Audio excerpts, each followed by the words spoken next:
Voilà. Donc, la session sera enregistrée pour permettre à ceux qui n'étaient pas disponibles de pouvoir disposer du replay. Et donc, s'il y a des oppositions, n'hésitez pas à le dire dans le chat. Ou à ne pas allumer la caméra si ça vous gêne si vous voulez prendre la parole. Donc, je vous disais, on va parler aujourd'hui de la filière géothermique. Donc, cette conférence, ce webinaire a lieu dans on va dire un double cadre. C'est à la fois dans le cadre du Centre de ressources sur la rénovation des bâtiments tertiaires publics, que vous connaissez bien puisque vous êtes nombreux à suivre nos webinaires. On en a organisé 6 ou 7 pendant ce premier semestre. Et du coup, aussi dans le cadre de l'animation de la filière géothermique que vient de nous confier l'ADEME. Donc, je vais y revenir un petit peu après.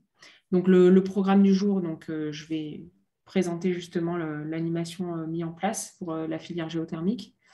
Et ensuite, Stéphane Grange de Burgiap présentera les aspects techniques, donc les systèmes qui existent, les différentes technologies, et puis les points de vigilance à avoir quand on parle d'un projet géothermie spécifiquement sur une rénovation de bâtiments. Eddie Boisson de Walter expliquera un peu sa façon d'accompagner les projets en tant qu'AMO. Et puis, on aura le retour d'expérience, le double retour d'expérience de Lucas Vénocino de l'ALEC de Lyon et de Florence Malin du CIGERLI sur 2 projets différents qu'ils ont accompagnés. Et bien sûr, il y aura un temps d'échange après chaque intervention si vous avez des questions. Donc, un petit mot sur le centre de ressources tertiaires publiques. Donc, déjà, j'excuse l'ADEME et la région qui étaient tous les deux pris aujourd'hui. Vous savez que l'actualité est très riche et notamment sur la filière chaleur. Donc, ils n'ont pas pu se rendre disponibles pour introduire ce webinaire, mais bon, c'est des choses que vous connaissez déjà. Donc, sur le site internet reno-tertiaire-aura.fr, vous retrouverez beaucoup de ressources. C'est un centre de ressources qui est porté par l'État, l'ADEME et la région et la Banque des territoires et que nous animons depuis fin 2019. Vous êtes nos cibles.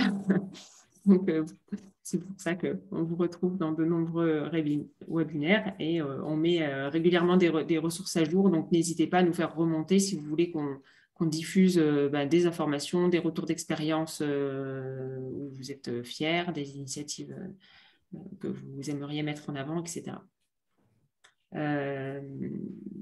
Voilà, avec plusieurs rubriques qui s'adressent à différentes étapes de vos projets. Donc, n'hésitez pas à consulter ce site et aussi à vous abonner à la lettre d'information si ce n'est pas le cas. Du coup, on vous a mis les prochaines échéances. Donc, le 7 juillet, c'est-à-dire jeudi, il y aura un webinaire de présentation de Chemact par la FNCCR. Et en septembre et octobre, on organise des formations sur les contrats de performance énergétique à Lyon et à Clermont-Ferrand. Vous trouverez sur la page agenda, on va progressivement mettre à jour avec les événements du second semestre. Et puis, vous retrouvez aussi sur le lien les événements passés avec les replays, les présentations qui ont été diffusées. Et puis, nous sommes toujours à votre écoute. Si vous voulez qu'on organise un webinaire ou une jointe de formation sur un thème ou un autre, donc n'hésitez pas à contacter notamment Marine, qui est là sous le pseudo de Zoom2 et qui prend note de tous vos besoins. Donc, la filière géothermie, depuis le mois d'avril, l'ADEME a confié une mission d'animation de la filière géothermie de surface à Aura 2E et à Tenerdis en consortium.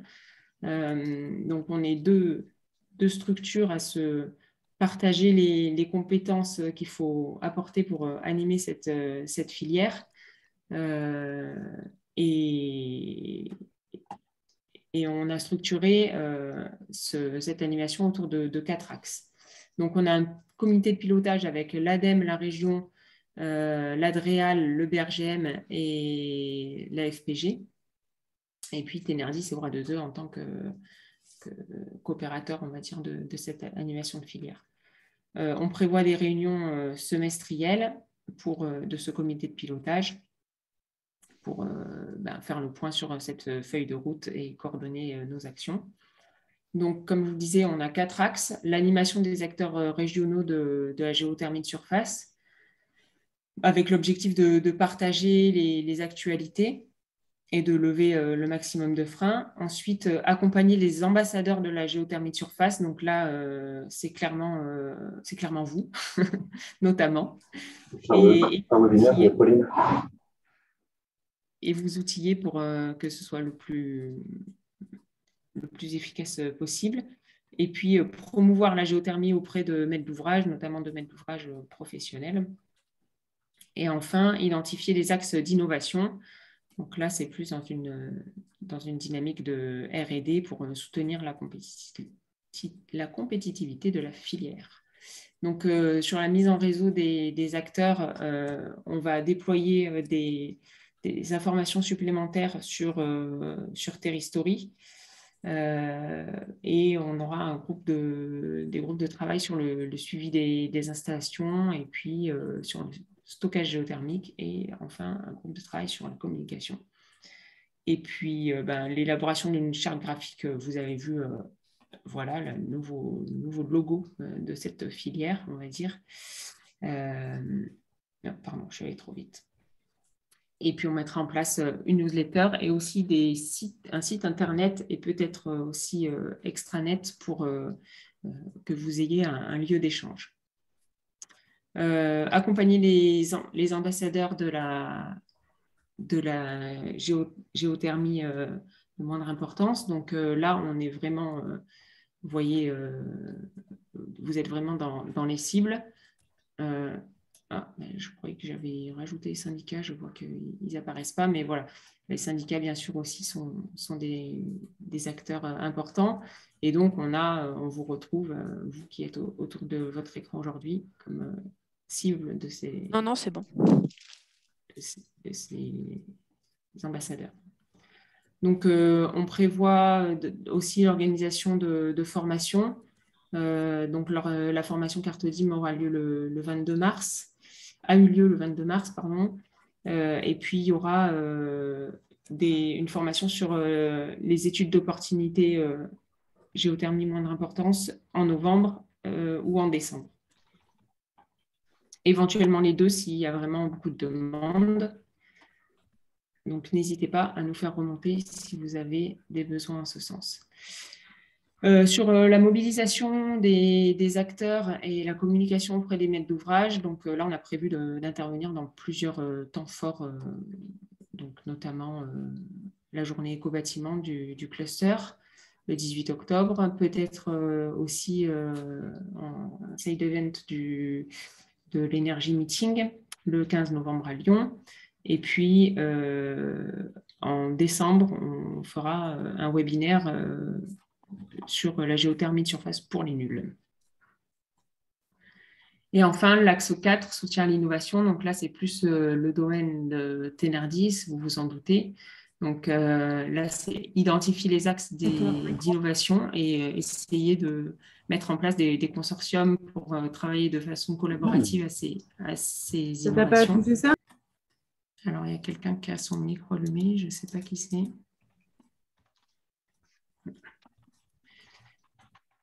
Pardon. Voilà. Et donc travailler avec les structures de la recherche aussi, et puis les structures d'accompagnement type Serena. Voilà pour ma présentation. Donc, si vous avez des questions, n'hésitez pas à me les poser. Sinon, je passe la parole à Stéphane Grange de Burgéap. Donc Stéphane, normalement, vous pouvez partager votre écran.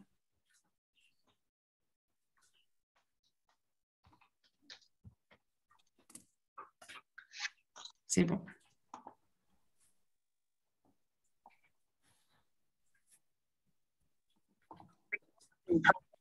Bonjour à tous. Donc je me présente, donc je suis hydrogéologue à Burgiap, donc à l'agence de Grenoble, et je vais vous parler un petit peu des techniques de géothermie, puis on parlera un petit peu donc de géothermie de surface, pardon, et on parlera un petit peu des points de vigilance sur les projets de rénovation. Alors comme je ne sais pas votre niveau de connaissance générale sur les Pardon techniques Stéphane, par contre, on voit la page de notes. Est-ce que c'est possible de, si vous départagez l'écran et le repartager pour partager le bon écran? Non, sans mettre fin au diaporama, laissez comme ça, mais départager sur Zoom. Alors, Arrêtez le partage en fait sur le petit en rouge en haut de l'écran normalement. Voilà. ouais, alors là j'ai Et enlevé le partage, et ouais. qu'est-ce qu'il faut que je fasse? Repartager et choisir vraiment l'écran où vous l'avez en plein écran. Ah oui, d'accord. Est-ce que là, ça fonctionne? Ouais, super. Bon, bah, Nickel. super. Donc, je disais sur les techniques de la géothermie de surface, je ne sais pas votre niveau de connaissance. Donc, voilà, j'ai prévu une présentation relativement simple. N'hésitez pas à poser des questions. Et j'ai prévu deux slides sur les points de vigilance pour les projets de rénovation. Donc, comme je vous l'expliquais, alors, hop. Donc moi, je travaille à Burgiap. Donc, Burgiap est un bureau d'études historiquement en hydrogéologie. Donc, on intervient depuis longtemps sur de la géothermie sur nappe et actuellement sur sonde. Qu'est-ce que je voulais vous dire? Nous, on intervient en amont des projets, donc pour les maîtres d'ouvrage, qu'ils soient publics ou privés, sur des études de préfaisabilité que vous appelez peut-être des études d'opportunité, techniques réglementaires, des études de faisabilité sur nappe ou sur sonde géothermique verticale, et également l'accompagnement des phases de travaux de forage. On intervient généralement de toute la partie souterraine jusqu'à la boucle primaire, c'est-à-dire jusqu'à la pompe à chaleur. Donc, si je rentre un petit peu dans le détail, il y a deux grandes techniques pour la géothermie de très basse énergie ou de minime importance. C'est soit la géothermie sur nappe superficielle, donc sur des aquifères à faible profondeur. On va utiliser ce qu'on appelle un doublet de forage, pompage et rejet en nappe, avec l'utilisation d'une plaque géothermique, soit des sondes géothermiques verticales, SGV. Donc, ce sont des forages beaucoup plus profonds, qui peuvent en général atteindre 200 mètres de profondeur, dans lequel on va faire circuler un fluide qui va échanger des calories avec le terrain. Et toujours l'utilisation d'une plaque géothermique. Si je rentre un petit peu dans le détail sur la géothermie sur eau de nappe, par exemple, si vous connaissez des nappes comme la nappe du Rhône à Lyon, la nappe de Grenoble, toutes ces grandes nappes alluviales qui se prêtent très bien à la géothermie, ce qu'on va faire, c'est qu'on va faire un forage dans la nappe, on va venir pomper de l'eau. Avec un échangeur, on va faire fonctionner une pompe à chaleur et on va réinjecter de l'eau avec un écart de température suivant le mode qu'on va utiliser, en chaud ou en froid. Donc voilà un petit peu un détail de doublet de forage avec des exemples de crépines de forage. Donc voilà, avec un pompage en amont hydrogéologique et un rejet, un forage de réinjection en aval. Et la technicité dans tout ça, c'est de capter correctement l'eau, de la réinjecter aussi suffisamment loin pour ne pas faire ce qu'on appelle un recyclage thermique, en fonction des caractéristiques de l'aquifère, du sous-sol, la perméabilité, du gradient de la nappe, etc. et des températures de l'eau. Donc la puissance qu'on va extraire de tout ça pour la géothermie va être dépendant de la température de nappe et des débits qu'on va pouvoir prélever dans cette nappe. Je vous donne quelques exemples pour bien illustrer la différence entre la nappe et la sonde. C'est que le fait de réinjecter dans la nappe une température avec un écart de température en chaud ou en froid, en général c'est de l'ordre de 5 degrés, va provoquer ce qu'on appelle un panache thermique. C'est la patate jaune que vous voyez par exemple sur la figure de gauche. C'est illustré ici avec des courbes d'isotempérature d'écart de rejet là, sur la figure de droite, ça veut dire que dans le sens d'écoulement de la nappe, il va se créer une bulle chaude, une bulle froide qui va se dégrader vers l'aval. La difficulté, c'est que si on a trop d'installations dans un même secteur, on risque en fait de repomper une nappe qui a déjà été réchauffée ou refroidie en fonction du mode de fonctionnement de la géothermie en amont hydraulique. Donc ça, c'est un point important, et c'est le cas par exemple dans le quartier de Pardieu où on a une nappe qui se réchauffe parce qu'il y a énormément de géothermie qui fonctionne en mode rafraîchissement, donc qui réchauffe la nappe. Donc ça, c'est un premier point de vigilance pour toutes les constructions, que ce soit de neuf ou de la rénovation. La deuxième grande technique, c'est l'utilisation de ce qu'on appelle les sondes géothermiques verticales, SGV. Donc, il s'agit au fait de tubes en PEHD dans lesquels on va faire circuler de l'eau ou de l'eau glycolée, et au contact du terrain, l'eau va se réchauffer. Donc, on n'a pas besoin de nappe. Donc, c'est une solution qui est une solution alternative à la géothermie sur nappe quand on n'a pas de nappe ou d'aquifère exploitable, puisqu'on n'a pas toujours un aquifère exploitable. On va multiplier des forages profonds, hein, en général de l'ordre de 200 mètres. Au-delà de 200 mètres, on a besoin d'une autorisation réglementaire. Et donc, on va réchauffer notre eau qui va passer dans le terrain, et on va faire fonctionner une PAC géothermique. Donc, ça fonctionne en chaud et en froid. Donc, voilà un détail du système. Donc, c'est un double tube en U qui est dans chacun des forages, qui est cimenté par un coulis géothermique qui permet en fait de faire un contact thermique. Et l'énergie qu'on va récupérer du terrain, elle va dépendre des paramètres du terrain, notamment la conductivité thermique, la température initiale. Et comme on est dans un milieu souterrain qui ne se renouvelle pas ou très lentement, à la différence de la nappe qui coule en permanence, en fait, on va provoquer, si on exploite sur un temps long un champ de sondes géothermiques, c'est-à-dire plusieurs sondes géothermiques sur un même secteur, le terrain va se refroidir ou va se réchauffer. Donc, le point de vigilance le plus important, c'est de bien dimensionner le nombre de sondes, d'une part aux caractéristiques du terrain et surtout aux puissances extraites dans le sous-sol en fonction des besoins du bâtiment. Donc, le risque, en fait, c'est de surexploiter la ressource. Par exemple, si je suis en mode chaud, je vais refroidir progressivement mon terrain. Et au-delà d'une certaine température, on risque de congeler les terrains et on risque de congeler le fluide caloporteur qui est dans les sondes. Donc, pour faire ça, on va utiliser, par exemple, là c'est un exemple avec le logiciel du BRGM et de l'ADEME qui a été cité tout à l'heure. On va faire des simulations. Là, c'est une simulation sur 25 ans. Donc là, c'est en mode chaud et froid. Donc, on a la température au fait, au niveau du fluide qui circule dans les échangeurs, donc dans les forages. Et on voit en fait le régime de température. Là, sur une simulation de 25 ans, on voit que la température elle descend de l'ordre de 5 degrés sur la fin de la période. On a une stabilisation relative au bout de 25 ans et que la température maximum du champ de sonde, elle va descendre de l'ordre de 14 degrés avec une pseudo-stabilisation. C'est le type de simulation qu'on fait avec le logiciel du BRGM, et ça peut se faire avec d'autres logiciels de modélisation. Donc ça, c'est très, très important parce que ça nous permet de comprendre et de voir comment va fonctionner le champ de sonde à long terme. Je cite juste pour mémoire une troisième technique qui sont les géostructures, c'est-à-dire on va profiter de la construction d'un bâtiment pour mettre des échangeurs thermiques dans les fondations de type pieux. Alors ça va moins concerner la rénovation de bâtiments parce qu'en théorie, vous avez déjà votre structure de bâtiment qui est déjà faite, donc vous n'avez pas normalement de fondation spéciale à faire. Mais typiquement, dans des régions, je connais très bien Grenoble où la plupart des bâtiments sont fondés sur pieux, on peut aujourd'hui mettre des échangeurs thermiques pour aller chercher des calories ou des frigories. L'inconvénient, c'est que les sondes, ces installations dans les pieux sont quand même beaucoup moins profonds que les champs de sonde qu'on peut faire à 200 mètres. Donc, on récupère quand même beaucoup moins de calories de frigories qu'un champ de sonde conventionnel.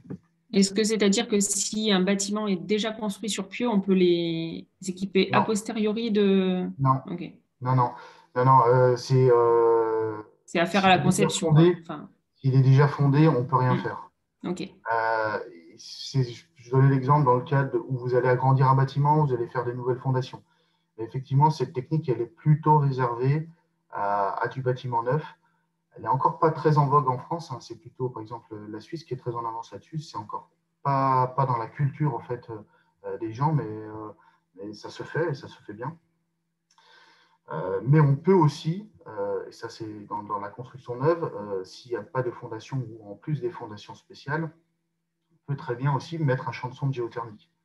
Voilà, nous on travaille actuellement sur un champ de sonde de 105 sondes dans le pays de Gex qui va être sous un bâtiment avec un niveau de sous-sol. Voilà. Mais on est toujours dans la construction neuve, c'est-à-dire que c'est à anticiper au démarrage de la construction. Pour de la rénovation, je ne crois pas qu'on puisse aller forer, par exemple, dans des dalles, parce qu'on risque de fragiliser la structure des fondations. Ça, j'ai jamais eu le cas encore. Je ne sais pas s'il y a déjà eu des retours d'expérience là-dessus, mais je vois mal une foreuse aller intervenir sous un dallage qui est déjà ferraillé d'un bâtiment existant.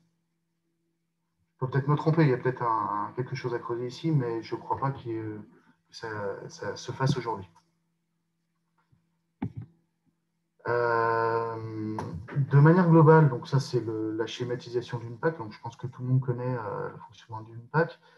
Le gros avantage de la géothermie, outre le fait que c'est une énergie bas carbone, c'est une énergie bas carbone parce qu'on a des coefficients de performance qui sont beaucoup plus élevés que sur une géothermie sur air, avec une pompe à chaleur sur air, puisque le sous-sol a quand même, le sous-sol ou la nappe a quand même une constance dans les températures. Donc, en fait, on va avoir des COP qui vont monter de 4,5 jusque, des fois, on peut atteindre du 6 en COP sur nappe. Donc, c'est le gros avantage de la géothermie sur nappe et sur sonde. C'est vraiment un avantage. L'avantage aussi, c'est qu'on peut faire du chaud et du froid. Donc, on peut avoir des choses réversibles. Sur nappe, le froid a des COP qui peuvent monter extrêmement fort. On a des COP de 30. Pourquoi? Parce que quand on prend une nappe à 12 degrés pour rafraîchir un bâtiment avec une circulation d'eau qu'on veut à 20 degrés, en fait, on n'a même pas besoin de pompe à chaleur. On va faire directement avec un échangeur thermique, faire circuler de l'eau fraîche dans les bâtiments, si le dispositif le permet. Donc, on en reviendra sur le problème de la rénovation. Donc, voilà. Donc, si je résume un peu les avantages et inconvénients des techniques, donc la géostructure, elle va être quand même assez particulière. On va tellement en parler pour la rénovation, mais sur la nappe, c'est quand même quelque chose qui est très performant. Le geocooling, c'est-à-dire le rafraîchissement direct avec des COP élevés est possible. Une grande puissance disponible suivant le contexte, indépendamment des besoins du bâtiment. En général, dans des contextes favorables, on a toujours des bons débits qui permettent de subvenir aux besoins du bâtiment. Par contre, c'est dépendant du contexte hydrogéologique, c'est-à-dire qu'on n'a pas une nappe productive importante partout. Hein. Il y a des secteurs qui sont parfaitement imperméables, on ne pourra pas utiliser cette technique. La distance entre forage de pompage et rejet qui est importante. Hein. Des fois, on n'a pas la place suffisante pour pas avoir de recyclage thermique. Maintenant, suivi exploitation un peu plus exigeant, c'est-à-dire qu'un forage, ça s'entretient, contrairement à ce qu'on pense. Il y a des forages qu'on doit aller brosser, nettoyer de temps en temps. La solution sur SGV, elle est adaptée à peu près à tous les contextes géologiques. Il y a vraiment très peu de contextes géologiques qui ne permettent pas au fait de faire cette technologie.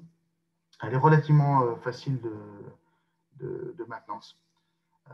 Par contre, l'inconvénient, c'est qu'il faut beaucoup de place parce qu'il faut beaucoup d'ouvrages. Donc ça va être une contrainte pour la rénovation. Alors, mode geocooling, c'est un rafraîchissement direct un peu plus réduit.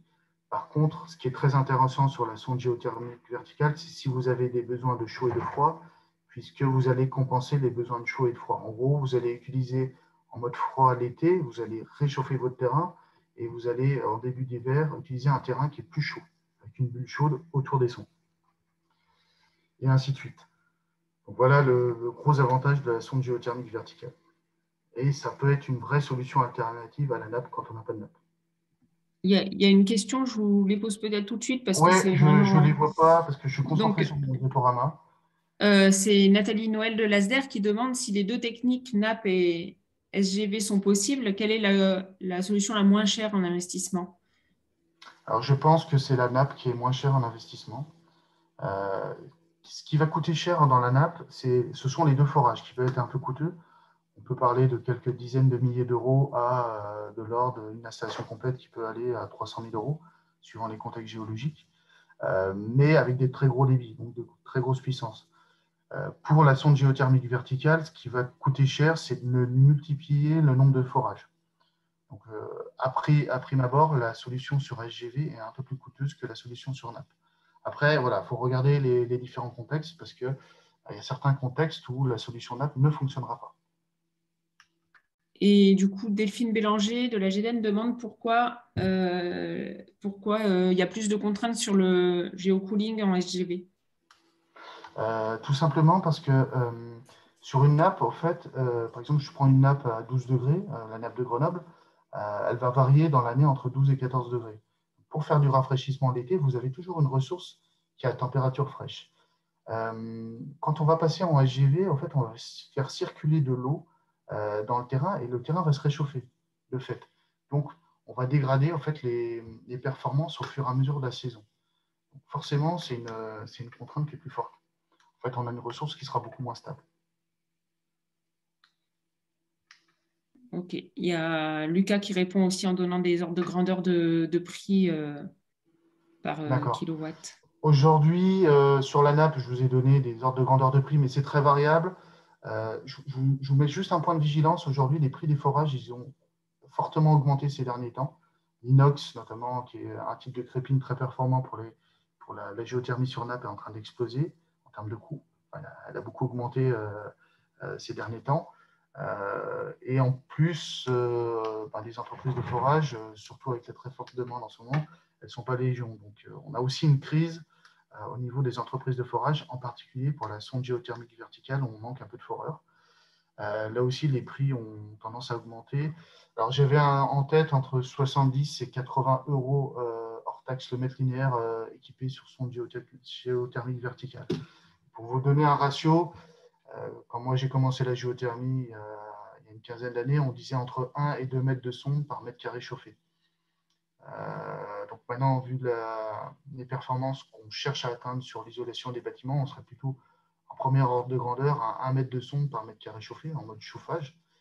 Pour vous donner aussi des ordres de grandeur de dimensionnement, on est à peu près entre 30 et 50 watts par mètre linéaire de sonde récupérée en mode chauffage.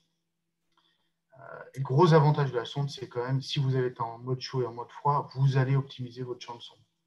Vous allez diminuer le nombre de sondes parce que vous allez, entre guillemets, faire du stockage intersaisonnier. Le fait d'utiliser en mode chaud l'été, vous allez réchauffer votre terrain, que vous allez utiliser en mode chaud l'hiver, vous allez refroidir votre terrain et ainsi de suite. Quand vous allez commencer la saison de rafraîchissement, vous aurez un terrain froid, etc. Donc c'est vraiment le gros avantage de la solution. Donc, c'est-à-dire qu'au-delà de l'apport du rafraîchissement, en plus, on gagne en efficacité parce qu'on va réchauffer la Ouais. nappe et on prépare l'hiver, quoi. Ouais. Alors, pas la nappe, le terrain. J'ai bien Le dit, terrain, sur pardon. la sonde géothermique Oui. verticale, on n'a pas forcément besoin de nappe. Alors, une nappe peut aider à la recharge du terrain, mais ce n'est pas forcément ce qu'on cherche en première approche. Hmm. S'il y a vraiment une nappe exploitable, on cherchera à exploiter avec une solution sur nappe. OK. Je ne sais pas s'il y avait d'autres questions. Il y a Euh, une question de Jean Bérard de Maurienne. Est-ce que les bâtiments sans froid, sans besoin de froid l'été, rechargent quand même leur sol l'été pour une meilleure alors, performance l'hiver? si vous voulez, il y a une recharge qui se fait naturellement dans le sol, mais elle est relativement peu efficace parce que le milieu souterrain, le sous-sol, est un milieu plutôt isolant, pour faire simple. Donc, c'est pas que la solution ne va pas marcher et qu'il y aura une dérive à très long terme. C'est si le champ de sonde est suffisamment dimensionné, il n'y aura jamais de dérive. Voilà. C'est vraiment le dimensionnement de champ de sonde dès le démarrage. On peut très bien faire que du mode chaud en SGV, c'est pas un souci. Et par contre, effectivement, dans le dimensionnement, il faudra qu'on soit vigilant avec ce type de modélisation à faire absolument, pour voir sur le long terme ce que ça donne. Après, il y a aussi d'autres moyens de recharger des champs de sonde. On peut faire avec de la recharge, avec des panneaux solaires. On a aussi des techniques qui permettent aussi de réutiliser de la chaleur sur les routes pour recharger les champs de sonde durant l'été, etc. Enfin, il y a d'autres techniques pour recharger les champs de sonde. J'en ai pas parlé aujourd'hui, mais il y a d'autres techniques. Et typiquement, oui, on peut faire que du chaud avec des SGV. C'est juste que le fait de faire du chaud et du froid, on va réduire la taille du champ de sonde. On va optimiser le système. Ok, Grégoire dit, c'est donc le seul cas où il est recommandé de climatiser l'été. Après, ça dépend de l'altitude en Maurienne. Hein. J'espère que vous n'avez pas en Haute-Maurienne besoin de climatiser. Non, ben oui, c'est ce que j'en disais, qu'a priori, ils n'avaient pas besoin de froid. Ok, Voilà. je vous Alors, laisse poursuivre. ouais, pas de souci, mais les questions sont intéressantes. Les points de vigilance sur la rénovation, donc évidemment, c'est du bon sens, hein, c'est le travail sur l'enveloppe, hein, l'isolation. Avant de mettre de la géothermie ou tout ENR, on va chercher à isoler le bâtiment. Donc je pense que ça vous êtes bien plus pertinent que moi sur ces sujets-là. Et voilà, ça c'est la première étape, puisque les coûts d'investissement, ils sont quand même assez importants. Donc on va essayer déjà de réduire les besoins. Il faut, le type, je corrigerai, d'émetteurs, c'est-à-dire le type de radiateur, par exemple en mode chaud, et leur température de fonctionnement. Aujourd'hui, une pompe à chaleur sur géothermie fonctionne d'autant mieux. En fait, on a des coefficients de performance qui sont d'autant plus forts que l'écart de température entre le sous-sol et la nappe et le milieu à chauffer ou à refroidir est faible. C'est-à-dire qu'aujourd'hui, un plancher chauffant basse température avec une pompe à chaleur sur nappe ou sur sonde géothermique verticale sera beaucoup plus performant que des gros radiateurs qu'on va chauffer à 60 degrés, par exemple. Donc, la question de l'émetteur, elle est importante. Il y a d'autres solutions pour les émetteurs que je maîtrise moins, hein, des solutions avec des émetteurs à air qui peuvent utiliser une géothermie, hein, mais voilà, il faut vraiment se poser la question de l'émetteur aussi quand vous rénovez un bâtiment. La question qui va se poser aussi, c'est le foncier disponible, en particulier dans le cas d'un champ de sonde géothermique verticale. On s'était posé la question, là, quand un bâtiment existe, on ne peut pas faire de géostructure. Typiquement, vous avez un bâtiment existant, vous devez faire un champ de sonde géothermique. Il faudra chercher dans les parkings et les espaces verts qui restent. Si vous n'avez pas ces espaces-là, ça va être assez compliqué quand même. Alors, on sait faire des forages dans des niveaux de sous-sol, hein, par exemple sur nappe. Alors, s'il y a des dallages, je ne sais pas trop si on peut faire des sondes géothermiques en diminuant peut-être les capacités de la dalle. Donc, tout ça est à vérifier. Et après, quand on a des niveaux de sous-sol qui existent, on a aussi un problème de hauteur pour travailler avec des foreuses. Tout ça, c'est de la contrainte. Donc, en général, sur les bâtiments existants, il faut se mettre à l'extérieur. Espace vert, parking. Cours Ça veut d'école, dire que... rajoute Delphine. Pardon? Cours d'école. Cours d'école, par exemple.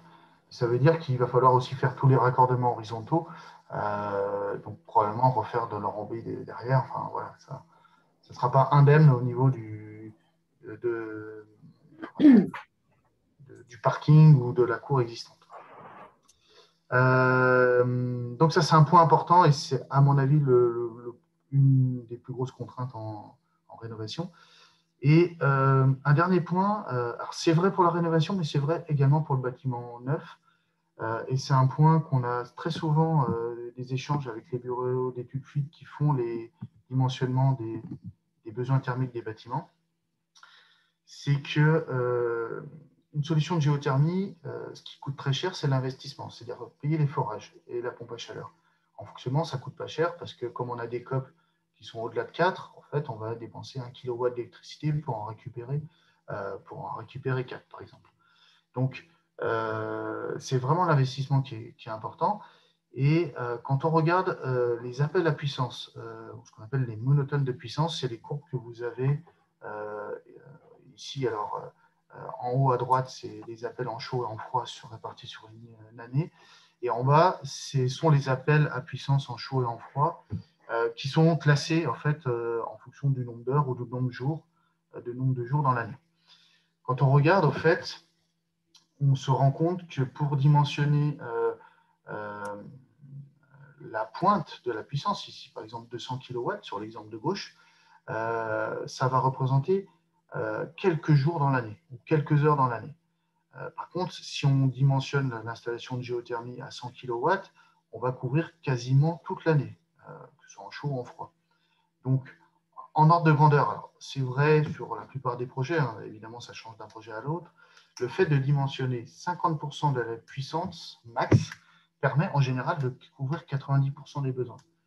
C'est-à-dire qu'on a une optimisation assez importante à faire, c'est-à-dire les 10% des besoins qui manquent en chaud ou en froid, on va peut-être aller chercher une autre solution, ENR par exemple, ou pas, mais en tout cas, on ne va pas chercher forcément à dimensionner la pointe qui est calculée. Parce que du coup, on va diviser par deux la dimension de la PAC, des forages, etc. Ça, c'est un point hyper important, que ce soit sur du neuf ou de la rénovation. Du coup, on a des questions là-dessus. En gros, je reformule un peu plusieurs questions, mais avec quelle source d'appoint la géothermie fait-elle bon ménage, quoi? Alors, je suis un peu moins spécialiste du sujet, hein, parce que moi, je suis quand même hydrogéologue, donc je ne répondrai pas Peut-être de manière très pertinente au qu'Eddy sujet, mais il y a pourra peut-être d'autres répondre à gens. cette question. Voilà. Voilà, je ne veux pas trop m'avancer sur cette question, ce sera plutôt mes collègues énergéticiens qui ne sont pas présents aujourd'hui. Mais bon, voilà, il y a certainement d'autres types. Et puis aussi, Et est-ce qu'une autre solution, ça ne serait pas de lisser et d'avoir un ballon tampon pour assurer ces pointes? bon, c'est exactement ce que j'allais vous dire. On peut utiliser des bâtons tampons en chaud et en froid, et on peut aussi lisser totalement les pointes. Si on prend des bâtiments de bureau, c'est sûr que quand on arrive à 9 h du matin au bureau, il fait très chaud, on met tout de suite la clim d'entrée. Il y aura peut-être moyen de diminuer la puissance en ayant des plages de chauffe ou de rafraîchissement beaucoup plus longues. Même chose quand on a des bâtiments de bureau un week-end qui n'a pas été chauffé un week-end. C'est sûr que sur les heures de chauffe et de rafraîchissement, il y a quelque chose à utiliser. Et les ballons tampons, c'est quelque chose qui fonctionne bien. Donc, il faut de la place pour les mettre, mais ça peut très bien fonctionner. Tout à fait. Après, sur les autres énergies, je ne suis pas spécialiste, mais il y a certainement d'autres appoints. Alors, ça peut être des pompes à chaleur sur air, par exemple, qui seront moins performantes, mais qui seront, d'un point de vue environnemental, un peu meilleures que des solutions gaz, des solutions fuel, puisqu'on parlait de remplacer du fuel, évidemment. Ça peut fonctionner. Une pompe à chaleur sur air fonctionnera, y compris avec des températures négatives, avec de l'air négatif. C'est juste que le coefficient de performance énergétique sera beaucoup moindre qu'une PAC. On sera sur des COP de 2. Mais on peut descendre des pompes à chaleur avec des températures tout à fait négatives sur l'air. Ok. Merci pour ces précisions. Est-ce que vous aviez encore une slide ou pas? Non, c'était juste mes coordonnées, okay. Celles de mon collègue, si vous avez d'autres questions. Merci beaucoup. Voilà. Eh ben, merci beaucoup. On va passer à la présentation d'Eddy Boisson de Walter. Et puis, je vous laisse partager, Noémie, du coup, si vous avez ma présentation. Ouais. Comme vous voulez. Pas de problème, je l'ai bien reçu.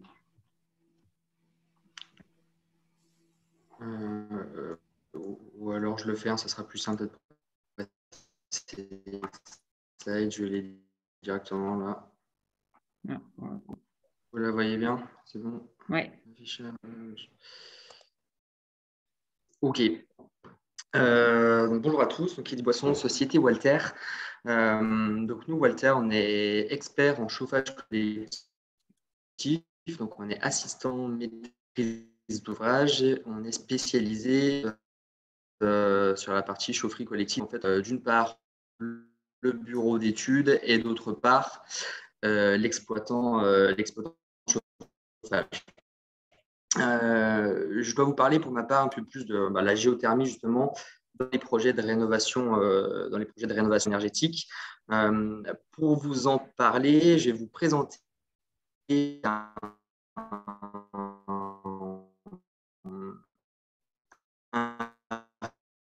rapport qu'on a sur Lyon, avec les conclusions et les préconisations sur l'existant. Et puis, c'est assez haché le son. Est-ce que vous pourriez essayer de peut-être désactiver votre caméra pour voir si ça fonctionne mieux? Ouais.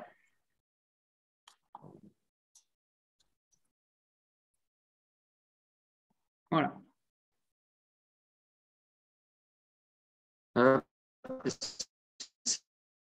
Mieux non, c'est pas mieux du tout. Vous, parce que c'est mieux. Parce que je spécialise dans la partie sportive.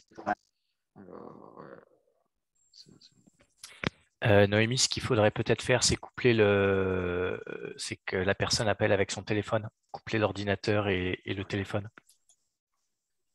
Ouais.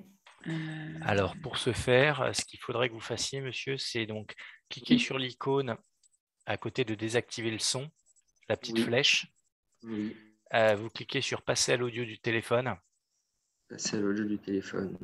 Okay. Vous composez l'un des 5 numéros proposés et il faudra renseigner votre identifiant de réunion et votre identifiant de participant qui vous est propre et qui permettra au système de coupler votre téléphone avec votre présentation et donc votre ordinateur. Écoutez, c'est parfait, vous êtes un expert. Voilà. C'est notre monsieur Zoom. 0103. Alors, c'est parti. Désolée pour ces petits... Ouais, ça marchait bien avant la diffusion du diaporama et puis là, ça s'est haché.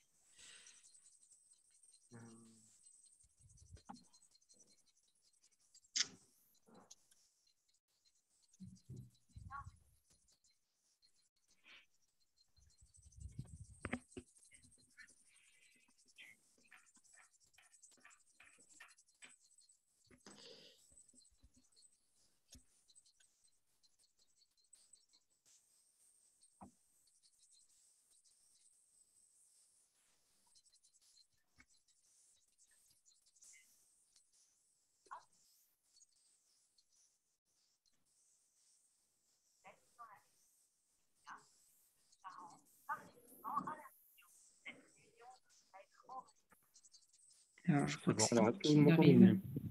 Oui. C'est bon? Ça a l'air bon, ouais. Eh bien, écoutez. Ok. Donc, du coup, si c'est mieux pour vous, donc rapidement, je reprends rapidement depuis le début. Donc, Walter, on est société spécialisée sur la partie chauffage collectif. Donc, on est assistant en maîtrise d'ouvrage. Et on justement pour optimiser les bâtiments tertiaires, publics ou même privés sur la partie chauffage collectif. Notre rôle est de donner un avis externe sur l'existant et puis d'emmener les maîtres d'ouvrage vers des solutions d'optimisation de ces bâtiments-là. Donc, du coup, la géothermie dans la rénovation énergétique, c'est un sujet sur lequel on est de plus en plus appelé et sur lequel on travaille de plus en plus. Donc, pour en parler, donc au travers de ce rapport que je vais vous présenter, donc il y a un rapport d'expertise suite à l'un de nos diagnostics où on a réalisé également un avant-projet sommaire, donc une pré-étude de faisabilité assez simple, assez concise, donc qui permet de rapidement donner une idée au maître d'ouvrage de ce qu'il est possible de réaliser, quelle est l'enveloppe budgétaire à affiner bien sûr, mais c'est l'enveloppe budgétaire à mettre en place pour aller vers ces solutions-là, les avantages, inconvénients de manière systématique. Ensuite, on passe, entre guillemets, le bébé à nos collègues bureaux d'études accrédités pour avancer, pour travailler sur ces sujets-là. Donc rapidement, donc, ce que vous retrouvez systématiquement sur nos rapports, donc l'identité du bâtiment, donc là nous étions sur un bâtiment dans Lyon, bâtiment tertiaire, datant de 1949, avec un petit peu plus de 1000 mètres carrés de surface chauffée, donc bâtiment qui est soumis au décret tertiaire également. C'est un bâtiment qui était encore au fioul et qui est toujours au fioul. On est en train de travailler sur cette transformation-là. Alors, la situation du bâtiment lorsqu'on a réalisé notre audit. Aujourd'hui, le bâtiment consomme 15 000 € annuels sur la partie chauffage collectif. Ça représente 11,6 € par mètre carré par an. C'est un petit ratio qui est assez intéressant. On sait qu'au-delà des 10 € par mètre carré par an, il y a des choses à aller chercher en termes d'optimisation. Donc, on replace systématiquement les charges énergétiques dans les charges générales du bâtiment. Et puis, comment est-ce que sont réparties ces charges énergétiques? Donc, il y a un contrat de maintenance, il y a le prix de la molécule, donc le prix du fuel, qui représente 86% de la facture énergétique. L'impact carbone de ce bâtiment, quelque chose qui est important de remettre en avant aujourd'hui auprès des maîtres d'ouvrage et encore plus des maîtres d'ouvrage publics qui sont de plus en plus dans cette démarche d'optimisation et de démarche RSE également. Donc le bâtiment à date émet 33,9 tonnes de CO2 annuellement, qui représente l'équivalent de 24 voitures qui font 12 500 km chacune. Voilà, c'est l'idée pour modéliser et s'imaginer un petit peu plus en fait l'impact que l'on peut avoir en termes de gaz à effet de serre, en termes d'émissions de CO2 avec un bâtiment au fuel aujourd'hui. Le potentiel d'économie qu'il est possible de générer suite à la mise en place de préconisations et à de la rénovation, c'est 25% d'économie d'énergie. Donc on parle vraiment d'économie de kilowattheure à ce niveau-là, et ça représente un peu plus de 3 000 € d'économie annuelle. Après rénovation, le bâtiment tertiaire émettra 6 voitures en moins par rapport à ce qu'il émettait par le passé, donc toujours 6 voitures qui font 12 500 km annuellement. Encore une fois, donc là on est sur un bâtiment qui est que sur la partie chauffage. On n'avait pas d'eau chaude sanitaire typiquement là-dessus, il n'y avait pas de refroidissement. Donc voilà, l'évolution du chauffage sur les dernières années, donc avec un indice de consommation. Les indicateurs rapides et les indicateurs qui vont être intéressants justement pour aller vers la rénovation. On se rend compte de la surpuissance de l'installation. Donc mon collègue de Burgiap en parlait un petit peu avant. Aujourd'hui, on a pas mal d'installations qui sont surpuissantes. On se pose ces questions de rénovation globale, également d'isolation. Là, on avait typiquement une installation qui faisait de mémoire 300 kW, alors qu'on a un besoin un peu plus important que 100 kW. Donc voilà, des installations qui sont surpuissantes, parce que c'est des installations qui commencent à dater un petit peu et qui ont été surdimensionnées à la base. Aujourd'hui, encore plus avec la géothermie, on a pu le voir avec les slides précédentes, l'idée, c'est de vraiment justement dimensionner les choses et de bien dimensionner les choses. Bon, ça c'est rapidement les actions à mettre en place à moyen long terme pour donner un ordre de priorité au maître d'ouvrage sur qu'est-ce qu'il a à faire, soit sur l'existant, en travaillant, en optimisant peut-être les régulations, ce genre de choses, et puis dans un second temps en allant sur une vision un peu plus globale sur une rénovation, donc en passant sur un système de géothermie. Ça, c'est des modélisations que l'on fait ensuite par la suite sur les impacts des polluants sur la santé, parce qu'on a beaucoup travaillé en vallée de l'Arve et c'est des choses dont on parle beaucoup, donc des choses qu'on remet en avant sur avant travaux, après travaux, l'optimisation en fait de ces NOx, des particules fines par rapport à ce qui peut être fait avant-après. Les bons gestes de l'ADEME, toujours intéressant à rapporter pour plutôt on va dire les utilisateurs, les usagers de ces bâtiments tertiaires, mais pour ramener vraiment ces points importants et qui font gagner et qui font optimiser de l'énergie et qui jouent un rôle important pour l'environnement également. Systématiquement, nous recalculons les puissances. Donc, vous voyez, nous avons un bâtiment de 300 kW installé, donc une surpuissance de 194%. Aujourd'hui, l'installation aurait en réel un besoin aux alentours des 100 kW. Donc là, ensuite, notre rôle, nous, en tant que maître d'ouvrage, c'est de donner et d'apporter une première vision au maître d'ouvrage sur qu'est-ce qu'il est possible de faire après pour sortir du fuel. Donc là, c'était une demande explicite du maître d'ouvrage de modéliser le gaz naturel, le biogaz et la PAC géothermie. Donc vous le voyez en fait sur ce premier graphique. L'idée est simplement rapidement de mettre en avant les clés de décision pour le maître d'ouvrage. En orange foncé, vous avez un prix qui a un coût annuel énergie et maintenance modélisé sur 15 ans. Donc on se rend compte que sur la partie pompe à chaleur, aujourd'hui, ce prix est beaucoup plus faible que sur le gaz ou que sur le biogaz. Vous avez en orange un peu plus clair la partie qui est investissement initial. Donc effectivement, pompe à chaleur, là, ça demandera un investissement initial plus important que le gaz naturel ou que le biogaz. Et puis, nous modélisons également la partie émission de gaz à effet de serre, donc en gris foncé, qui permet rapidement au maître d'ouvrage de voir qu'effectivement, s'il reste sur du gaz naturel pour des questions d'investissement à la base, il faut qu'il soit conscient qu'en termes environnemental, il y a énormément de rejets de particules, de gaz à effet de serre, de CO2. Donc voilà, c'est vraiment remettre ces trois paliers, ces trois sources en tout cas de prise de décision en avant pour que le maître d'ouvrage puisse facilement le faire. On a également une évolution du coût du P1, du P2 et du P3. Donc pour les gens peut-être qui ne sauraient pas, le P1 c'est la fourniture d'énergie, le P2 c'est simplement le coût d'entretien, donc de maintenance de l'exploitant, et puis le P3 c'est en fait ça va être le renouvellement de pièces, donc en termes de casse matérielle ou ce genre de choses. Alors, je vois qu'il y a une question sur la partie réalisée à prix d'énergie constant sur 15 ans, oui. Prix d'énergie, c'est sur un prix d'énergie qui prend 1% annuel de mémoire. Les prix de la maintenance sont sur un prix de maintenance qui évolue de 4% annuel. On essaye de suivre, on va dire, l'inflation assez classique.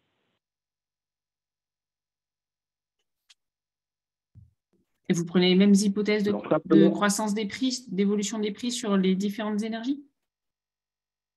Élec, gaz? Oui.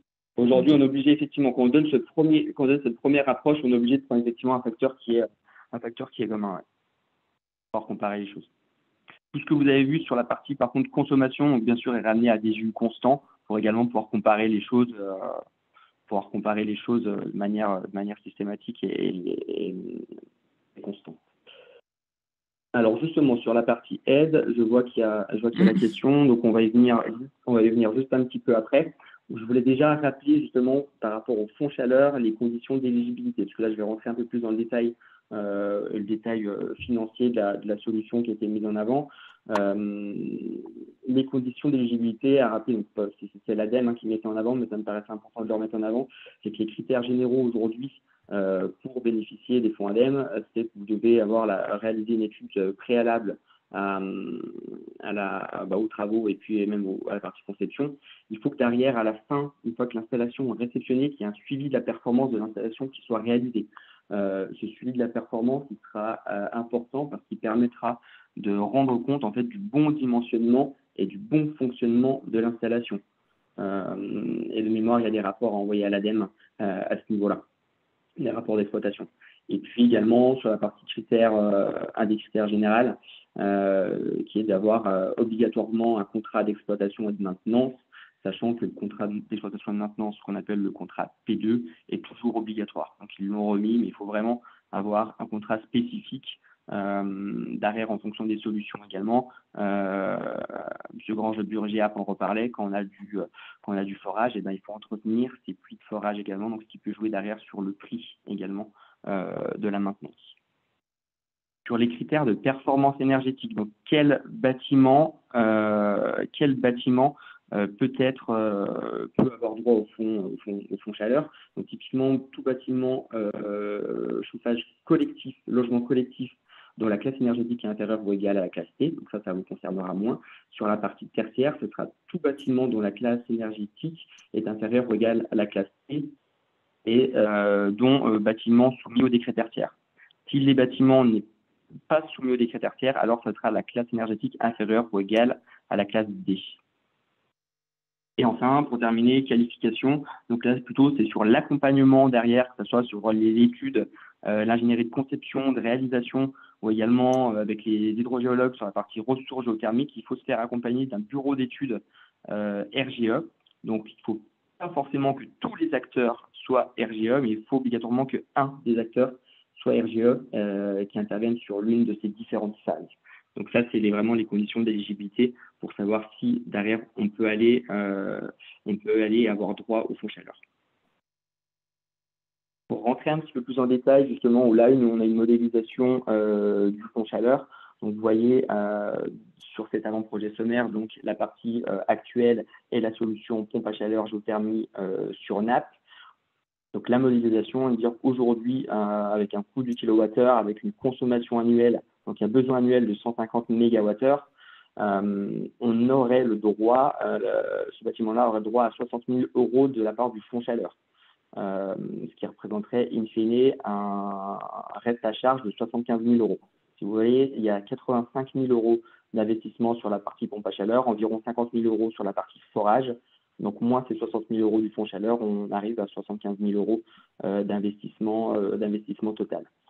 À savoir que comment est-ce qu'est valorisé ce fonds chaleur. En fait, ce fonds chaleur est basé sur la différence entre les 150 MWh d'énergie fossile et les 30 MWh d'énergie en fait avec la solution PAC. C'est cette différence de 120 MWh qui va être valorisée à 60 000 euros sur cette partie-là. Derrière, on a remis en avant également un point qui est à prendre en compte, forcément, qui est la partie maintenance. Pourquoi cette partie maintenance? Parce que sur la partie pompe à chaleur, en géothermie et sur nappe, la maintenance doit être assez importante, doit être assez pointue, et donc du coup, on aura des coûts de maintenance qui sont quand même beaucoup plus importants que sur ce qu'on peut connaître jusqu'à maintenant, des chaufferies gaz, des chaufferies fuel, mais forcément, tout simplement parce que le matériel est plus technique et plus fragile in fine. Alors, sur la solution PAC, il y a eu une réno préalable. Aujourd'hui, on n'a pas eu de rénovation préalable sur la solution pompe à chaleur. C'est un bâtiment sur lequel on va s'engager justement sur la partie travaux désormais. Donc, le bâtiment est aujourd'hui en état avec une chaufferie fuel. Et malgré l'absence de rénovation, vous divisez par 3 la puissance installée. Oui. En fait, aujourd'hui, alors ça, c'est clairement écrit et la vision, nous, chez Walter, c'est qu'on part du principe que, on sait, sur plus de 500 chaufferies installées, c'est que tous les bâtiments sont surdimensionnés. Donc, il faut aller vers de la rénovation globale. Donc, on essaie d'engager les gens sur cette partie isolation. Mais on sait aussi, comme on dresse la situation à la base, la situation financière sur état des dépenses, sur facture, sur 5 dernières années, on sait qu'on arrive à baisser cette puissance sans toucher au confort de l'occupant. Donc, je sais que ça peut être des points qui sont à discussion quelquefois avec des confrères bureaux d'études, mais il n'y a pas eu de rénovation sur ce bâtiment, en tout cas aujourd'hui.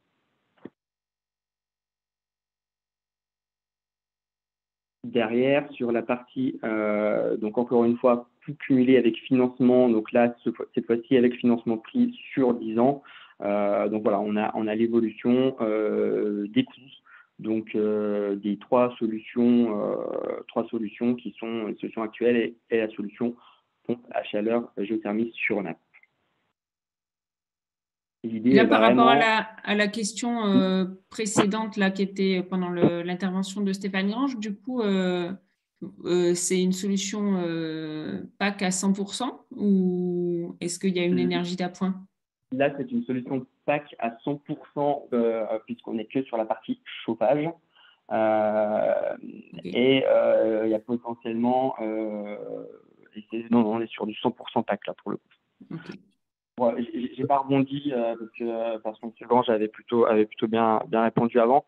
Il a mis en avant le solaire également. Le solaire, ça peut être une énergie d'appoint assez intéressante justement pour la PAC géothermie.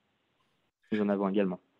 Si je peux apporter une précision sur le pourquoi on est parti sur 100% PAC ici, c'est qu'en fait, sur le paquet de travaux qu'il y a à faire, là, la chaudière fuel, on aurait eu une rénovation globale aussi sur la fumisterie à avoir. C'est pour ça qu'on a un package, un coût matériel assez élevé sur la partie fuel. Et c'est ça qui rendait particulièrement intéressant le fait de passer sur de la PAC, c'était de se préserver des coûts d'investissement pour renouveler encore sur le fuel. Bon, maintenant, c'est plus possible avec l'interdiction fuel. Mais donc, voilà pourquoi on est sur le 100% PAC avec, et sans appoint. Après, par contre, c'est bien prévu d'aller...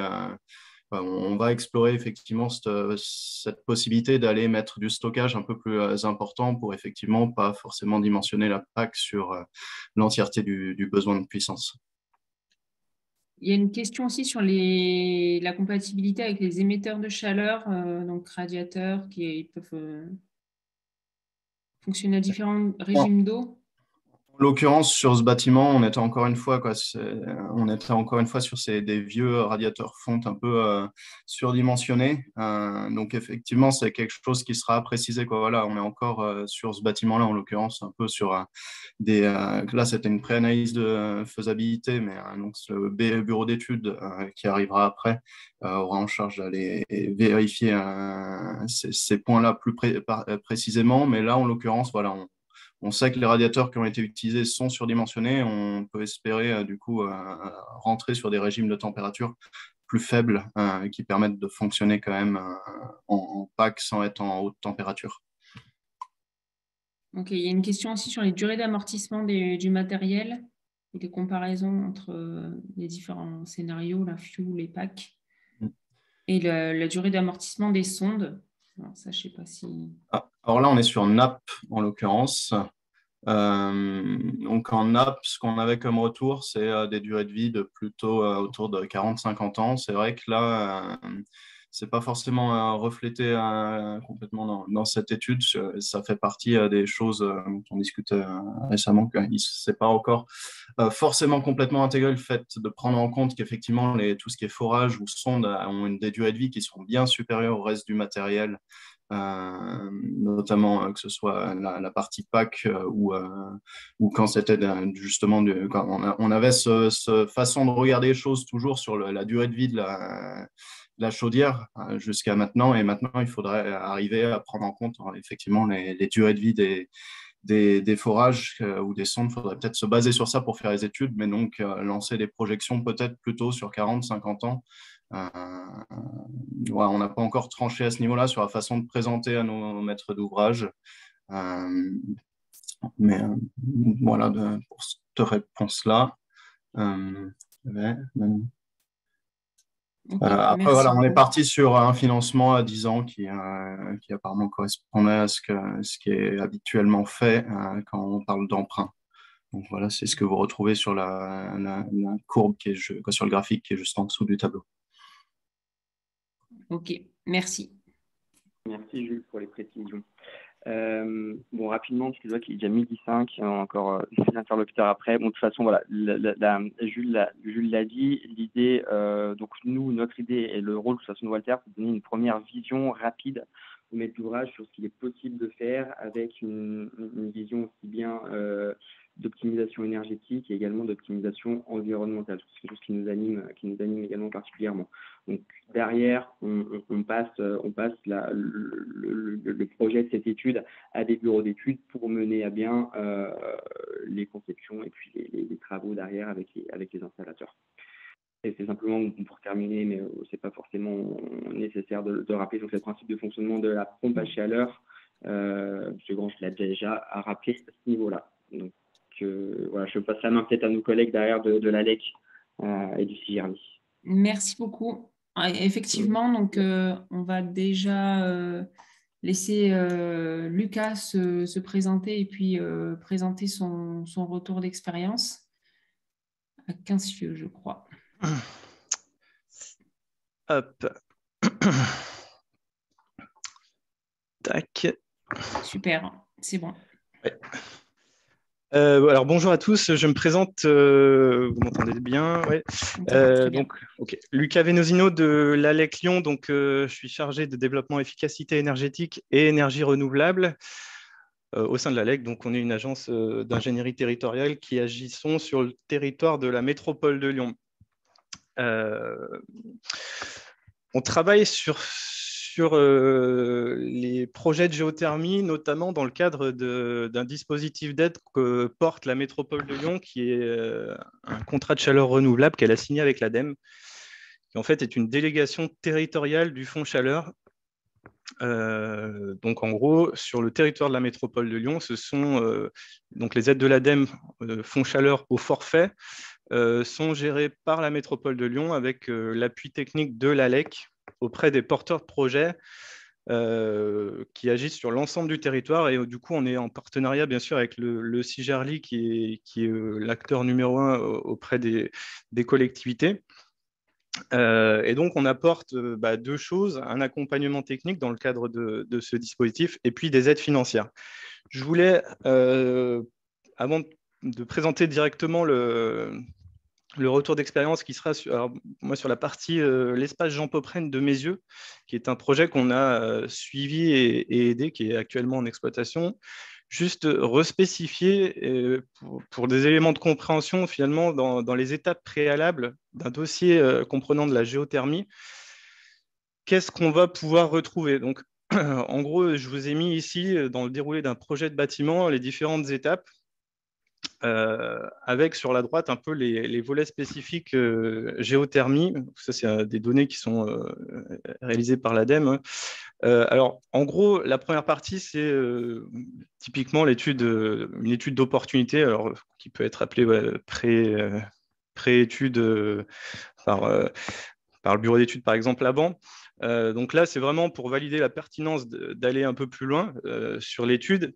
Et après, on va aller directement dans ce qu'on appelle en globalité l'étude de faisabilité, qui va comprendre plusieurs étapes, puisque la géothermie a un aspect qui est peut-être un peu plus complexe que les autres énergies, qui possède des réglementations et un potentiel sur la ressource qui doit être précisé.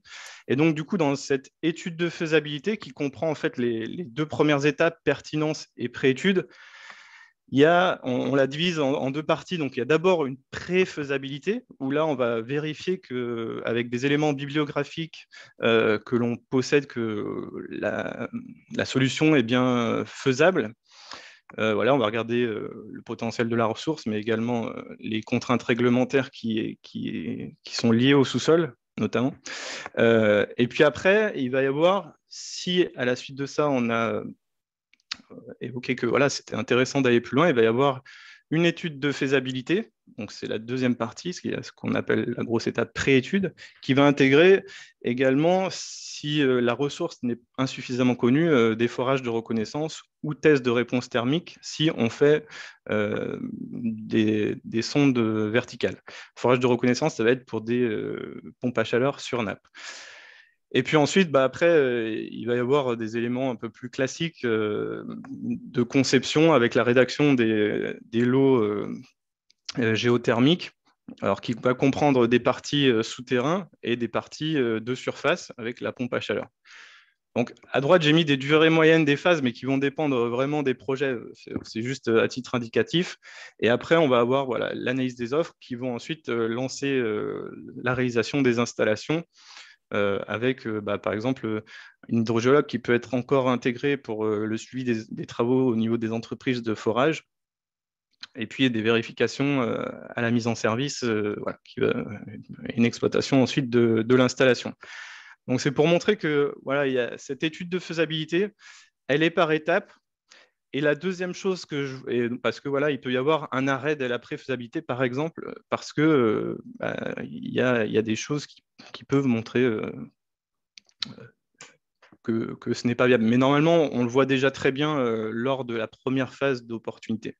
Et puis la deuxième chose que je voulais montrer, c'est qu'il va y avoir des acteurs un peu spécifiques qui interviennent sur la géothermie, et ça aussi, c'est important de le savoir, puisque du coup, il y a 2 spécialistes. Il y a le spécialiste des installations de surface et le spécialiste des installations souterraines. Donc, l'hydrogéologue sur les installations souterraines et les installations de surface, on va avoir un bureau d'études de fluide. Et en fait, il va y avoir un dialogue entre les deux et des actions dans ces études de préfaisabilité et de faisabilité des 2 acteurs. Donc, généralement, ce qui est bien, c'est d'avoir une offre groupée entre ces 2 acteurs, puisque après, les financements pourront être assurés sur l'ensemble des prestations des 2 parties prenantes, hydrogéologue et bureau d'études, puisque l'étude de faisabilité complète comprend en fait l'action des 2 parties.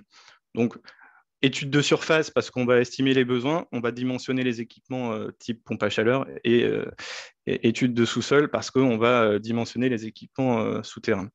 et vérifier le potentiel. Donc, vous voyez qu'il y a des foreurs qui interviennent. Alors, la première partie en APS, c'est un foreur pour des forages de reconnaissance, s'il y a une incertitude.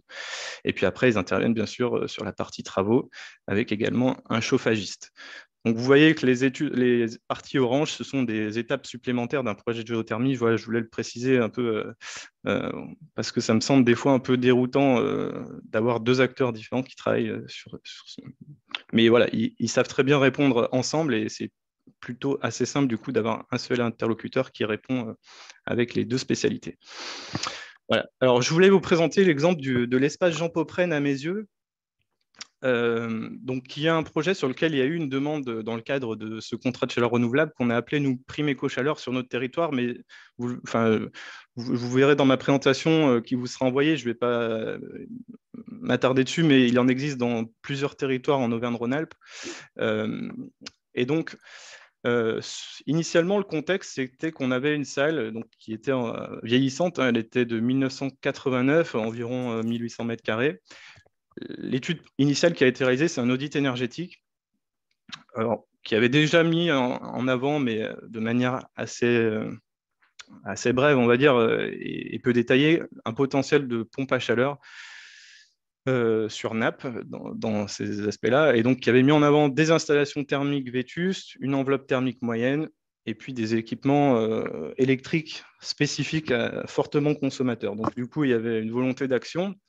Il y a eu toute une phase de programmation qui a été établie pour revoir un peu les usages dans le bâtiment avec un programme fonctionnel en 2017. Et puis, la partie, il y a une orientation vers l'étude de faisabilité sur une pompe à chaleur sur nappe, qui était déjà centrée sur cette partie-là, qui a été réalisée par un bureau d'études hydrogéologue. À ce moment-là, c'était l'ADEME qui avait financé l'étude, parce qu'on n'était pas encore sur l'installation. Donc, effectivement, l'audit a permis de donner l'envie, finalement, une étude d'opportunité, enfin, l'étude qu'a présentée avant personne de Walter, voilà, a cet intérêt-là de donner l'envie d'aller plus loin.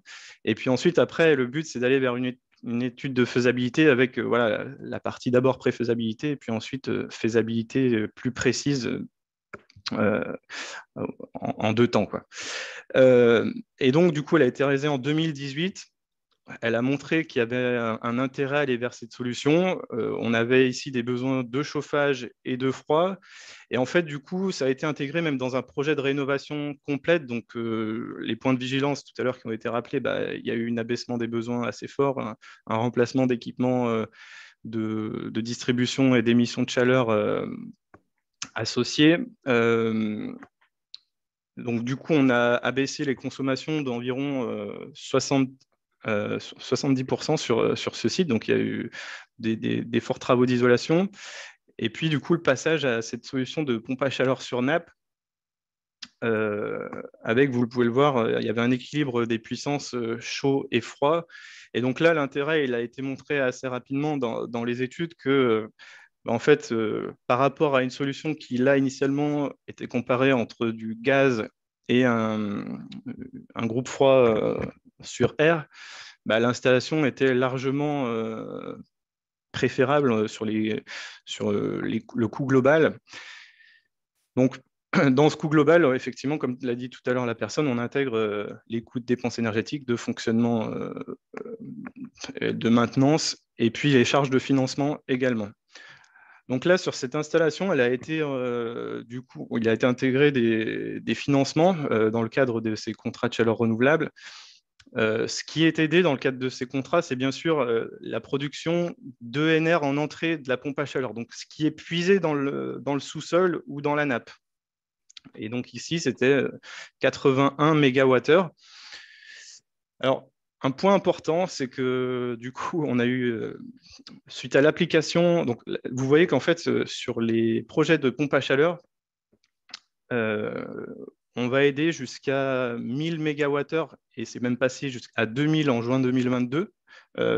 Les projets passent en aide au forfait. Donc, des calculs très simples à réaliser. Vous le voyez, c'est des euros du mégawattheure. Vous connaissez la production en entrée de la pompe à chaleur et vous avez le résultat. les forfaits ont été augmentés, donc l'aide a été augmentée de 25% en juin dernier, ce qui permet d'appuyer aussi ces projets-là, de favoriser et de motiver ces projets. Voilà. Donc, vous le voyez sur le bilan, on est... Alors là, sur le bilan, j'ai laissé les données qui étaient initiales. Donc, on voit un temps de retour de 17 ans. On perdrait une année avec les nouvelles aides qu'on a par rapport à une solution gaz plus groupe froid. Et donc, sur ce bâtiment, il est en fonctionnement. Et voilà, aujourd'hui, il fonctionne bien. Il a fait l'objet d'un marché global de performance énergétique de rénovation globale, avec un suivi qui sera sur 8 ans et un engagement sur les performances et le suivi de la performance. Donc ça, c'est vraiment des éléments qui sont demandés dans le cadre de ces contrats de chaleur renouvelable, puisqu'on va vérifier après une année pleine de fonctionnement que la performance estimée initialement est bien suivie. Donc, il y a vraiment aussi cet aspect-là qui va rentrer en jeu. Il faut savoir que là, il y a eu un forage de reconnaissance effectivement aussi qui avait été fait pour valider la présence de la ressource. Et puis, du coup, pour vous montrer un peu ce que ça représente, donc là, on était typiquement sur un projet de rénovation. La pompe à chaleur, c'est une taille quasiment d'une chaudière. Elle rentrait dans le local technique qui était déjà en place. Et au niveau des forages, eh bien, on avait 2 forages de prélèvement et 1 forage de réinjection. Alors, il y avait différents scénarios qui avaient été faits, potentiellement 1 forage de prélèvement, 1 forage de réinjection. Là, ce qui a été retenu, c'est 2 forages de prélèvement, puisque du coup, un peu comme ce qu'a dit tout à l'heure la personne de Burgéap, on a des débits de pointe sur certains moments qui fait qu'on a besoin que d'un forage la plupart du temps et que le deuxième forage va fonctionner pour couvrir en fait les besoins de pointe. Voilà, la pointe.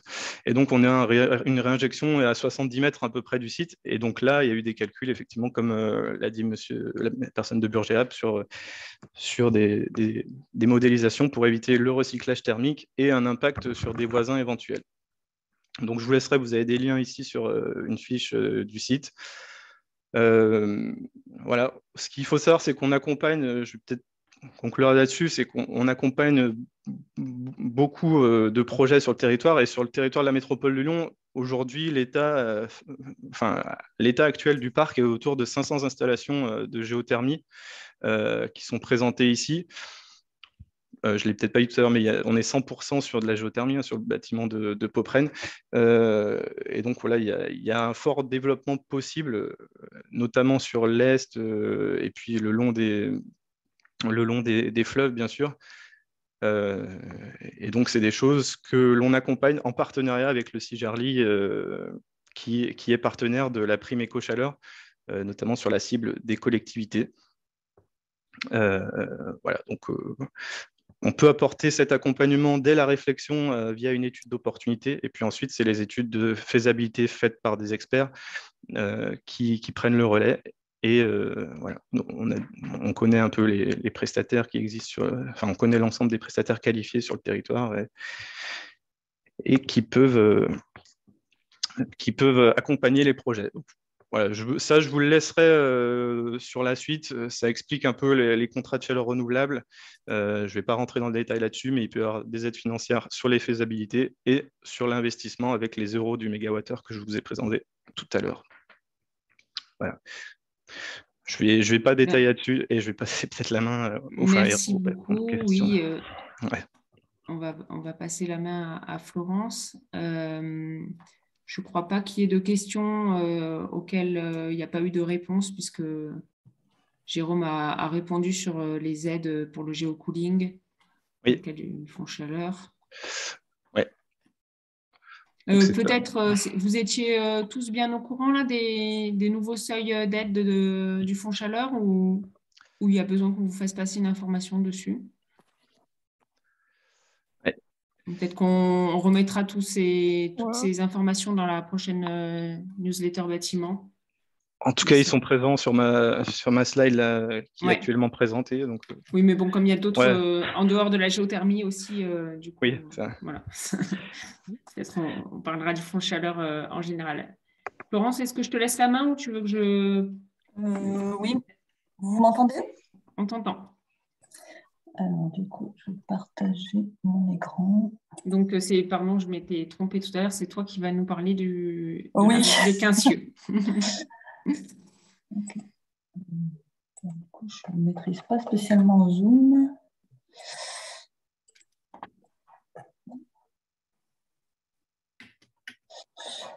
On voit suffisamment si tu veux des comme ça. Vous voyez le diaporama là? Ouais, on voit. Ok, moi je suis à l'aveugle, mais ça marche. Donc bonjour à tous, c'est Florence Malin, la responsable du service conseil en énergie partagée du CIGERLI. Donc le CIGERLI, c'est un syndicat d'énergie qui est sur le territoire de la métropole, toutes les communes de la métropole sauf la ville de Lyon, plus 8 communes qui sont en dehors de la métropole. Donc ça représente 66 communes accompagnées. Je vais vous parler de deux projets, une sur la commune de Quincieux. Donc c'est l'espace Maurice Plaisantin.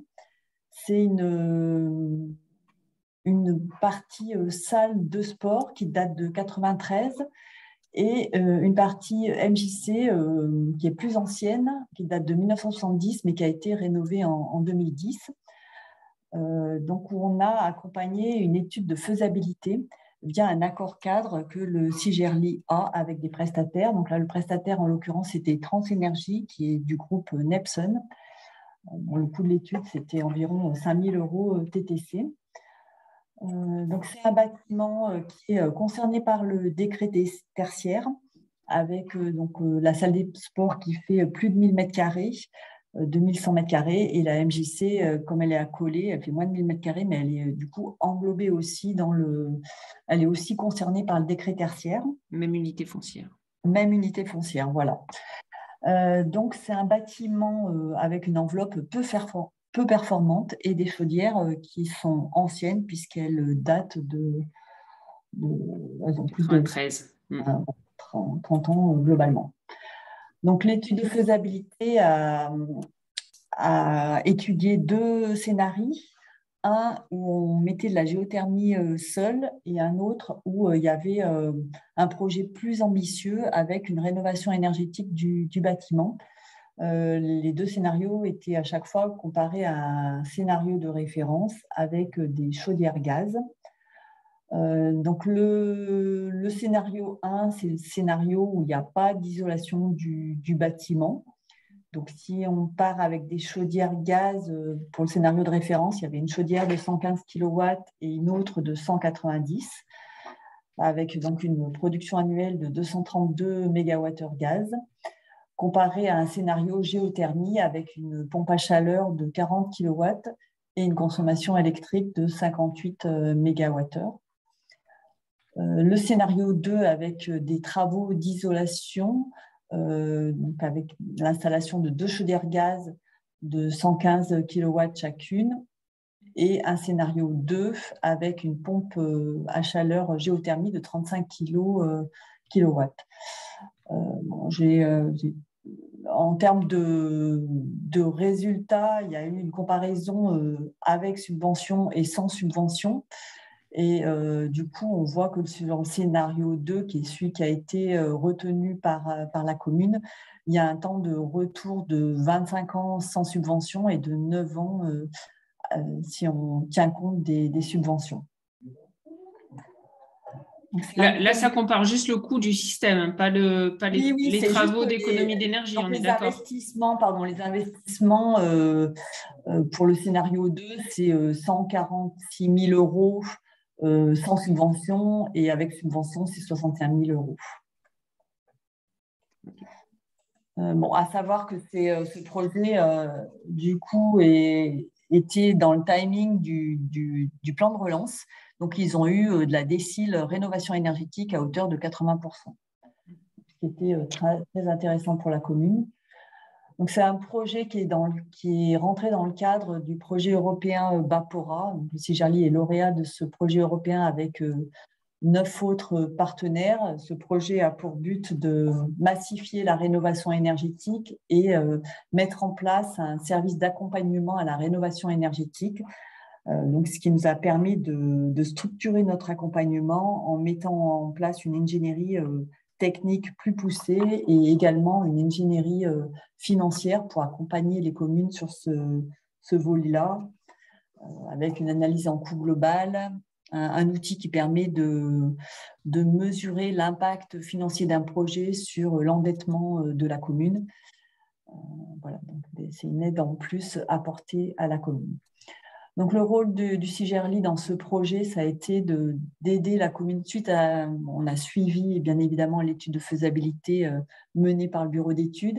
Et ensuite, on a aidé la commune à choisir les travaux en lien avec les économies générées. Donc, on l'a incité fortement à isoler son bâtiment, même si la géothermie seule permettait d'atteindre les objectifs du décret tertiaire.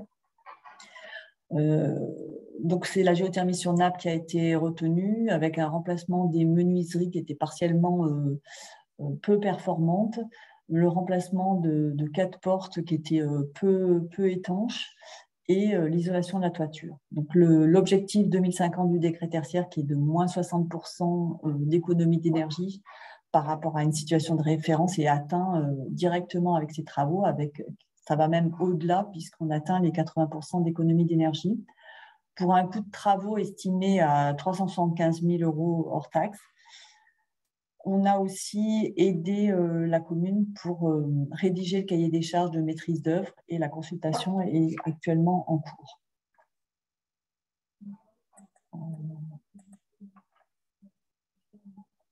Donc, sur l'installation, donc c'est non mais là je suis désolée. Donc là, là, je passe sur du coup une autre diapo 6. Ouais, on passe sur une autre. Voilà.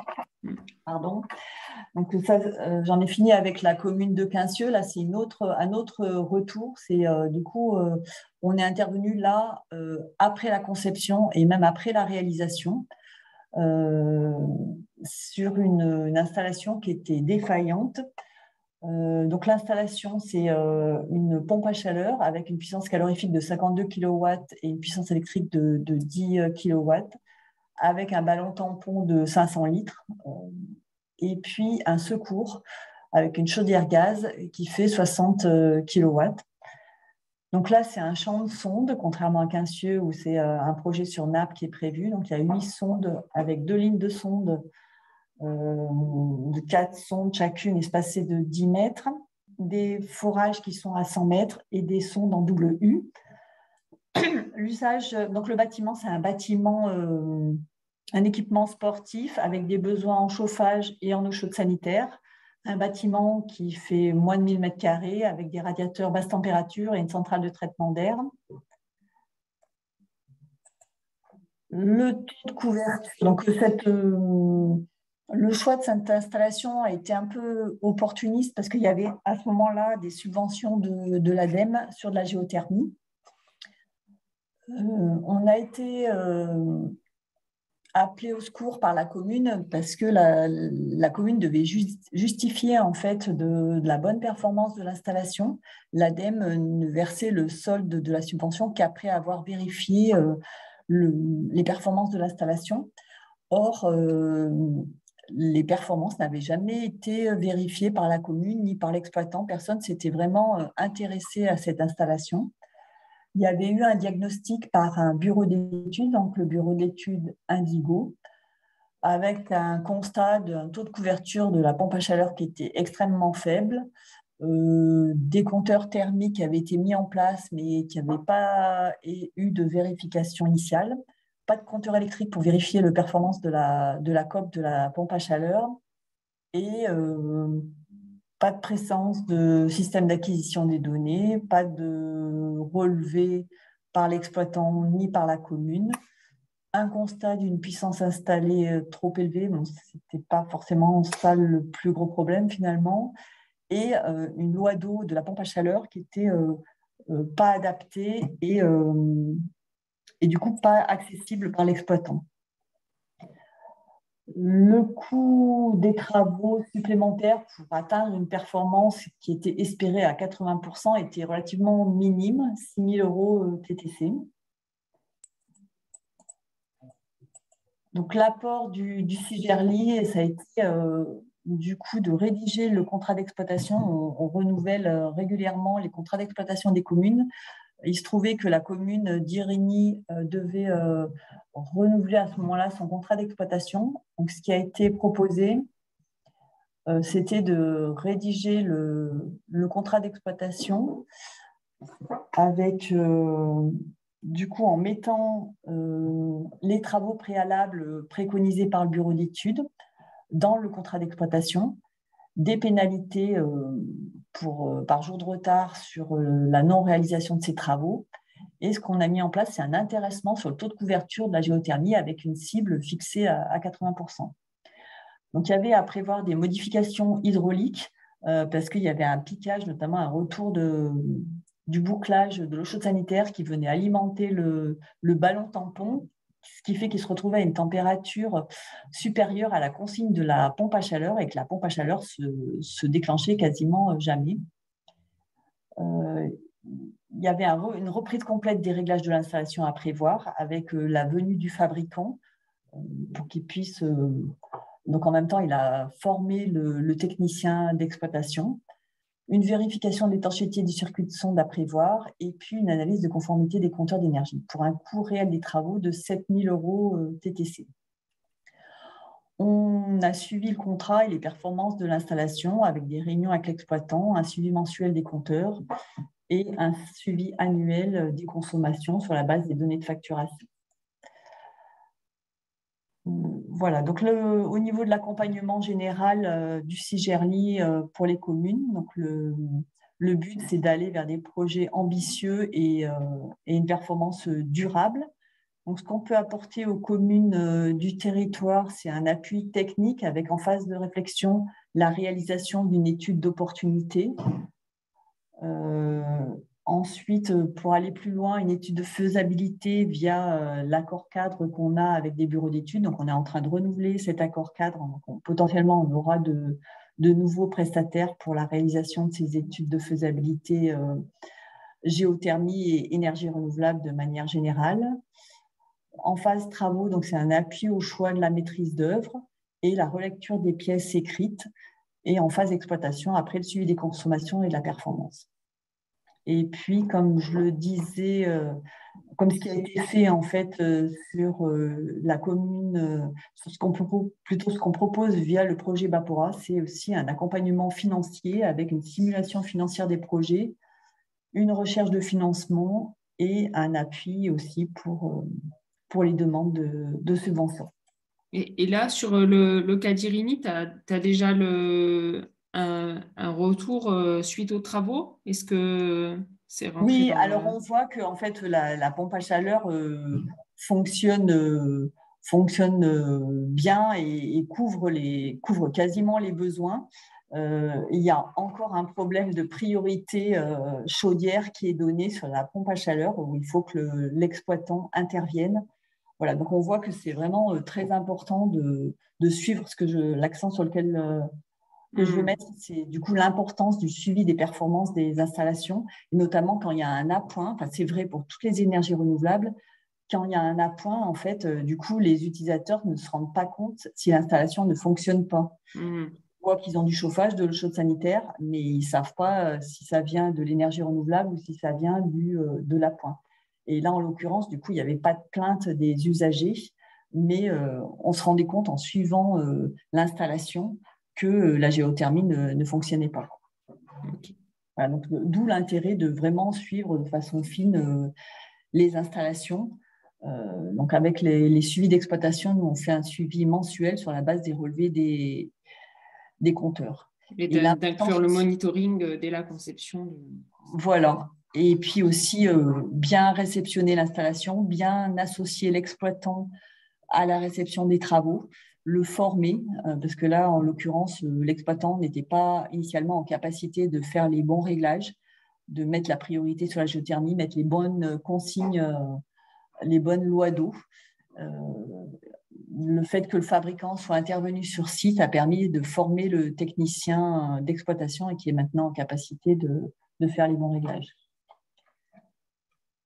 Merci beaucoup, Florence. Voilà. Est-ce qu'il y a des questions ? Il n'y a pas de questions. Alors, moi, j'ai des questions pour vous. Hop. Voilà, petit sondage. Alors, s'il y a une question pendant que vous répondez au sondage. Ah non, ce n'est pas une question. Lucas nous dit, les installations financées par les contrats chaleur renouvelables sont forcément suivies de bilan énergétique obligatoire et demandées après une année pleine.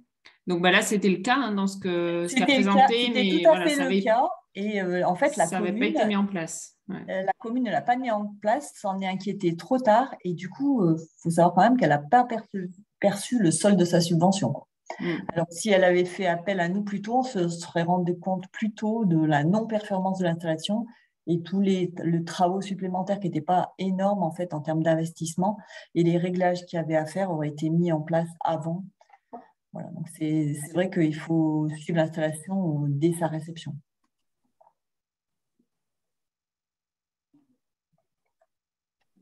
Vous n'êtes pas nombreux à répondre au sondage. Il n'y a que 3 personnes sur 28 qui répondent aux questions.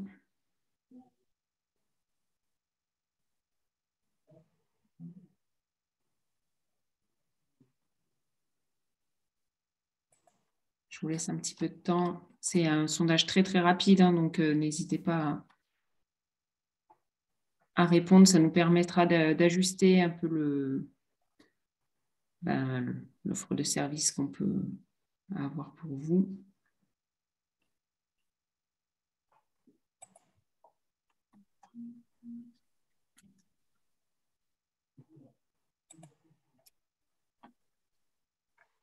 Ça y est, les gens se mettent à répondre.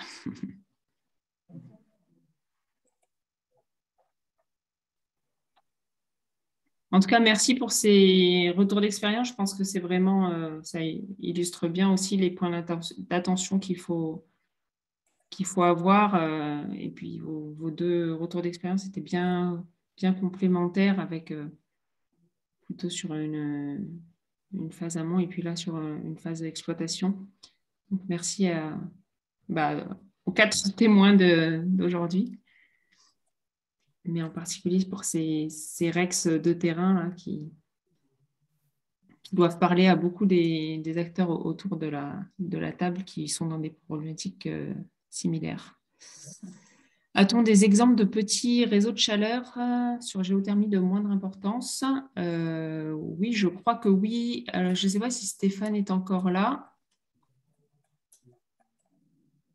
Il a mis qu'il n'était pas disponible. Donc, mais je crois qu'il y en a sur la presqu'île de Grenoble. Jérôme, si tu es là aussi, est-ce que tu peux confirmer? Bonjour. Non, ce ne sont pas des réseaux de chaleur, c'est un réseau d'exor qui a été mis en place, c'est-à-dire qu'on fait que des puits de puisage par parcelle, par bâtiment, et plutôt que de faire des puits de réinjection qui viendraient apporter des circuits thermiques, on fait toutes les eaux sont collectées de chaque bâtiment pour être emmenées jusqu'à l'Isère via un réseau d'exor collectif, mais ce n'est pas un réseau de chaleur. Chaque bâtiment est équipé de sa pompe à chaleur et produit sa chaleur, parfois le géocooling. Il n'y a pas de réseau de chaleur géothermique. Ok. On se renseignera, Nathalie, pour savoir s'il y en a ailleurs. Voilà, je vous partage un peu les résultats. Sur combien de projets étudiez-vous l'option géothermie? C'est assez variable finalement. Je pense que ça va en s'accroissant avec la sortie du fuel et puis le décret tertiaire, mais finalement, ça représente peu de projets par an pour vous. Et en termes d'accompagnement, c'est assez réparti. Et puis là, c'était plutôt sur vos besoins. Et donc, vous avez besoin un peu de formation, mais surtout de retour d'expérience, d'outils techniques et méthodologiques, et aussi d'outils méthodologiques sur l'exploitation. Là, comme vient de présenter Florence, c'est aussi quelque chose qui vous manque. Donc, on essaiera dans le cadre de l'animation de la filière géothermie de répondre à ces besoins. Et vous êtes tous d'accord pour recevoir la lettre géothermie, donc c'est noté. On vous ajoute. Je vous remercie beaucoup. Et du coup, on vous dit au 7 à jeudi pour ceux qui sont inscrits au webinaire Chemact et aux autres, on vous souhaite un bon été et on vous donne rendez-vous plutôt à la rentrée. Merci beaucoup. Merci, au revoir. Merci, bonne journée.